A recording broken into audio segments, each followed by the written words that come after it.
Kakšne so razmere na Veliki planini teden dni pred zimskimi počitnicami za ljubljansko območje? Lahko rečem, da so razmere ugodne. Imamo še 1,5 metra snega, tudi temperature zaenkrat nizke, tako da računamo nekje, da bo smučarska sezona trajala vsaj do konca meseca marca. Obratujejo vse naprave na planini, se pravi dvosedežnica Šimnovec in pa 4 vlečnice, od tega tudi 2 vlečnici v Tihi dolini. Katere dejavnosti posebej načrtujete za ta počitniški čas?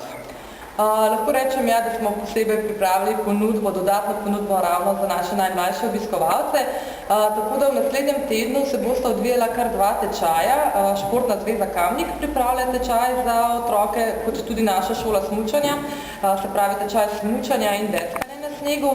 Vsak dan bo odprt naš vrtec za najmlajše, ki je brezplačen, tako da med 12. in 2. uro ob otroški vlečnici Jurček pričaka otroke naša animatorka. Tam so tudi igrala, vrtiljak, tako da jim sigurno ne bo dolgčas. Pa še ena zadeva, ki smo jo že omenjali, še vedno seveda velja za vse otroke do 10. leta starosti s prebivališčem v občini Kamnik, da imajo brezplačne smučarske vozovnice v tej sezoni.